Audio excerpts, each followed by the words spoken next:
जी अस्सलाम वालेकुम स्टूडेंट्स। मेरा नाम मोहम्मद हमाद है और आप जिस चैनल को देख रहे हैं वो है बायोलॉजी की बाबा। इस प्लेटफॉर्म पे आज मैं आप लोगों के लिए एक और वीडियो लेकर आ गया हूँ एक नए चैप्टर के साथ। लास्ट चैप्टर हमारा जो कंप्लीट हुआ है वो हुआ है केमिकल कोऑर्डिनेशन। सबसे पहले मैं यहाँ पे डेट चेंज कर लूँ, फिर इसके बाद हम आगे चलते हैं। अगर आज डेट देखी जाए तो कौन सी है? 2 और 2 2028। ठीक है, तो मैं क्या कह रहा था, आज आप लोगों का एक नया चैप्टर स्टार्ट हो गया है जिसका नाम है बायोटेक्नोलॉजी। बायोटेक्नोलॉजी के अंदर हम पढ़ेंगे व्हाट इज बायोटेक्नोलॉजी, सही है। फिर पढ़ेंगे कुछ इसकी यूजेस और बहुत कुछ। फिर वक्त बायोटेक्नोलॉजी क्या है इस पे बात कर लीजिए तो ज़्यादा बेहतर होगा। देखो बच्चों, बायोटेक्नोलॉजी की सिंपल मीनिंग अगर मैं यहाँ पे आप लोगों के लिए लिखूँ, बायोटेक्नोलॉजी की अगर आप ब्रेक डाउन भी करें, सही है, तो आपको मालूम होना चाहिए। आज थोड़ा सा तंग कर रहा है माँ फिर से। हाँ जी, बायोटेक्नोलॉजी है क्या आपको मालूम होना चाहिए।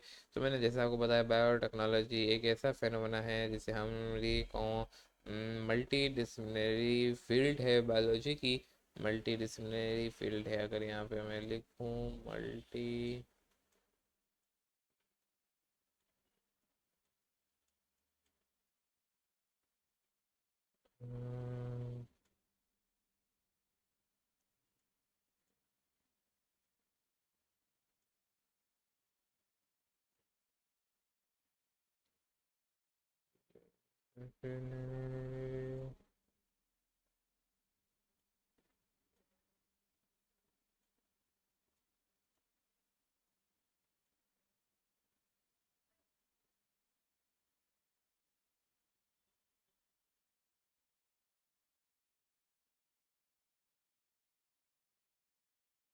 एक मल्टी डिसिप्लिनरी फील्ड है जिसका ताल्लुक मतलब ये है, देखो बात सारी यहीं से हो जाती है।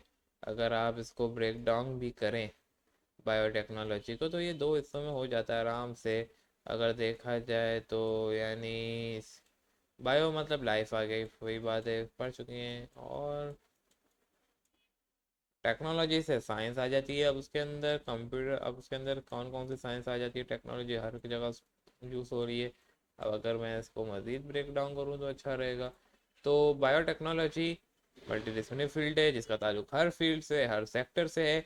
चाहे वो हेल्थ केयर हो, चाहे वो एग्रीकल्चर हो, चाहे वो फिर इंडस्ट्रियल लेवल पे हो, कोई प्रोडक्ट लॉन्च करना हो हेल्थ रिलेटेड, कुछ भी हो, फूड इंडस्ट्री हो, कोई भी इंडस्ट्री हो, हर जगह बायोटेक्नोलॉजी यूज़ हो रही होती है। अगर आप पीछे कोई भी प्रोडक्ट लें तो उसके पीछे पूरी एक डिस्क्रिप्शन होती है, इसके अंदर इतना फैट है, इसके अंदर इतना प्रोटीन है, वो किस तरीके से मेजर किया जाता है और किस तरीके से उसको इतनी बैलेंस क्वांटिटी के अंदर डाला जाता है कि इतना है, इसके एलर्जी होगी नहीं होगी, वो सब बायोटेक्नोलॉजी से ही कर रहे होते हैं। ये कहा जाता है कि ना जो पैक्स होते हैं रैपर वो हाईली क्या बोलते हैं, हाइजेनिक्स होते हैं, और मतलब बिल्कुल फर्टिलाइज होते हैं, बिल्कुल साफ़ सुथरे होते हैं, ये साफ़ सुथरा, ये सब बायोटेक्नोलॉजी से ही कंट्रोल कर रहे होते हैं। हेल्थ केयर के अंदर मुख्तलिफ प्रोडक्ट का लॉन्च होना, अब जैसे कि आप गूगल में सर्च करें कि बायोजेनेटिक हार्ट आएगा।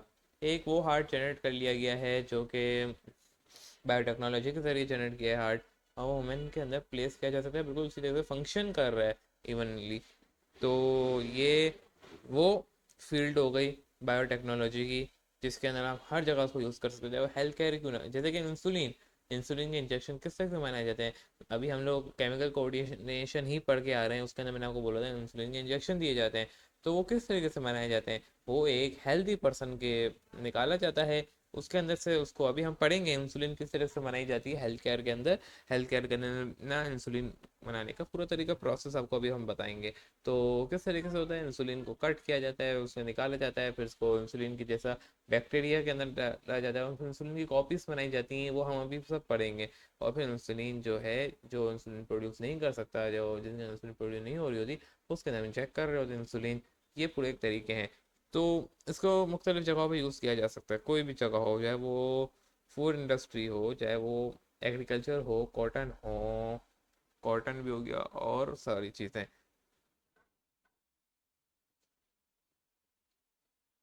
हेल्थ केयर,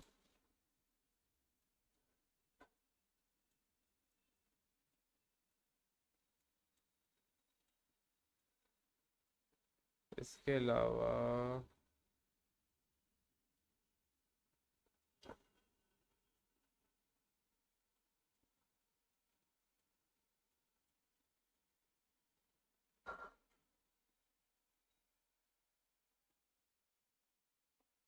चल सही है। इंडस्ट्रीज लेवल पे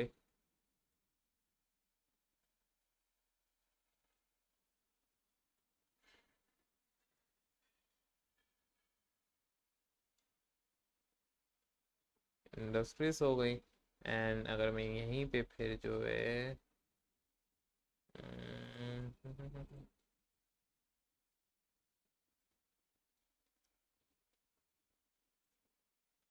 मोर लिख दूँ, कोई भी फील्ड उसकी जगह कम पड़ जाएगी। अगर लिखना चाहूँ तो बहुत कुछ लिख सकता हूँ, कंप्यूटर साइंस के अंदर भी इसको देखा जाता है। बायोटेक्नोलॉजी इंट्रोड्यूस कब हुई? बायोटेक्नोलॉजी शुरू से इंट्रोड्यूस है, कोई न्यू फील्ड नहीं है ये। हाँ, बायोटेक्नोलॉजी का जिक्र अब होना शुरू हुआ है, लेकिन ये एक बहुत पुरानी फील्ड है, कोई न्यू फील्ड नहीं है। जैसे मैं अगर एआई की बात करूँ, जैसे कहा जाता है एआई, चैट जीपीटी जो एआई है या चैट जीपीटी है वो भी आया नहीं भाई, चैट जीपीटी बहुत पुराना है। लेकिन लोगों को बाद में पता चला उसके बारे में। एआई की बात की जाए तो एआई एक बहुत पुरानी फील्ड है, लेकिन उसके अंदर जो लोगों ने इंटरेस्ट लिया, उसको डिमांड किस तरीके से भरी, एआई किस तरीके से तरक्की करा, एआई इसी तरीके से तरक्की करा कि बंदों ने उसके अंदर क्या अपनी इनपुट दी, किस तरीके की अपनी ताकत उसके अंदर दिखाई और फिर उसको कहाँ से कहाँ ले गए। तो इस तरह से बायोटेक्नोलॉजी बहुत पुरानी टेक्नोलॉजी है, कोई न्यू नहीं है, हर साल से चलती आ रही है। और हर कोई जो भी इस इंडस्ट्री के अंदर आता है, फील्ड के अंदर आता है, वो अपना कोई ना कोई काम या किरदार अदा करता है और फिर आगे तक ये जाती है और अब इसकी डिमांड बढ़ रही है इस तरीके से। तो जो पुरानी टेक्नोलॉजी थी, नहीं,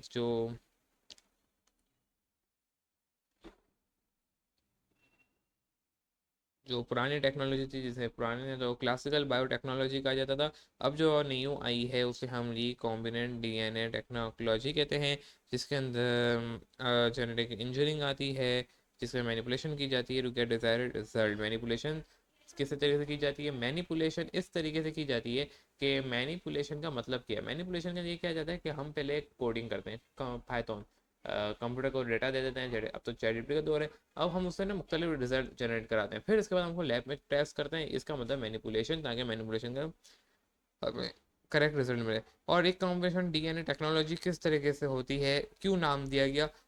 एआई का दौर है, हम डेटा दे देते हैं पूरा, कोडिंग के ज़रिए कोडिंग करते हैं, बायोटेक्नोलॉजी से कोडिंग करते हैं। अब तो इवनली अगर आपको ऐसा लग रहा है कि बायोटेक्नोलॉजी ही जो है सिर्फ कोडिंग करते हैं, नहीं, एमबीबीएस भी कर रहे होते हैं। एमबीबीएस के अंदर भी कंप्यूटर साइंस और मैथ को अब इंट्रोड्यूस कर दिया गया है, ताकि उस तरीके की लेवल पर पढ़ाया जाए। इतना एडवांस नहीं, बेसिक्स कर दी गई हैं वहाँ पे भी।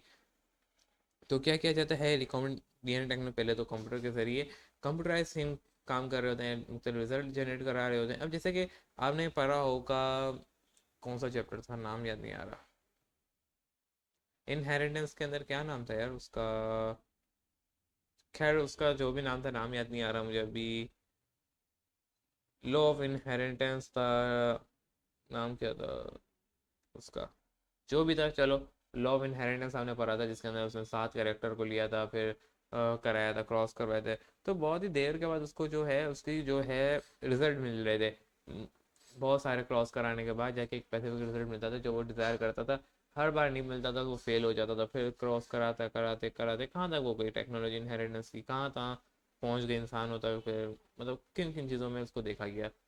तो इसी तरीके से क्या है, ये हुआ। तो अब क्या है, कंप्यूटर आ गई। अब कंप्यूटर के जरिए क्या है, हम ये घड़ी घड़ी जाके उसके डायरेक्ट लेबोरेटरी में रिजल्ट चेक नहीं कर रहे थे या काम नहीं कर रहे होते, पहले हम कंप्यूटराइज कर लेते हैं, फिर जब हमें उसका एक स्पेसिफिक कोड मिल जाता है कहाँ उसको इस तरह से करना है, फिर इसके बाद जो है हम लैब में जाते हैं, फिर लैब में उसी को चेक करते हैं।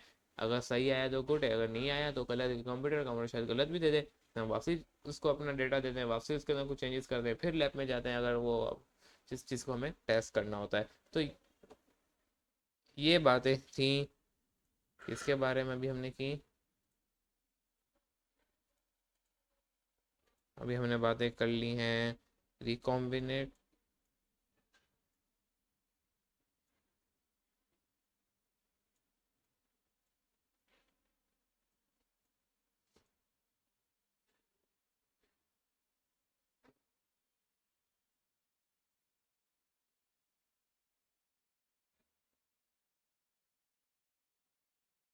डीएनए टेक के बारे में भी हमने की, इसके बारे में सारी बातें कर ली, और जेनेटिक इंजीनियरिंग के बारे में बातें कर ली। Genetic engineering, cloning of gene हमें पढ़ना है, नेक्स्ट वीडियो में पढ़ेंगे। आज के लिए बस मैंने इतना ही रखा है। एक बात ज़रूर करूँगा वीडियो एडिट करने से पहले, मैं लिख लूँ जेनेटिक इंजीनियरिंग।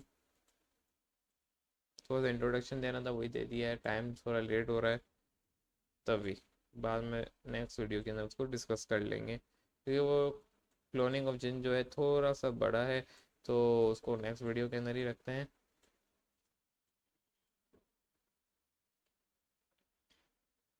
तो क्या मेरे को बात करनी थी, बायोटेक्नोलॉजी के अंदर मैं आपको सारे टॉपिक्स नहीं पढ़ा पाऊँगा। इसके अंदर जो हैं वो पढ़ाऊँगा, इंपॉर्टेंट इंपॉर्टेंट, और जो नहीं है वो नहीं पढ़ा पाऊँगा। तो जो अनइम्पॉर्टेंट है उसको हम बाद में अपलोड करेंगे, जो इम्पोर्टेंट है वो अपलोड हो जाए, ताकि आपसे उनके पेपर गुजर जाएँ और आसानी रहे। तो बस इतनी ही बात थी, और मुझे दीजिए इजाज़त। अल्लाह हाफिज़।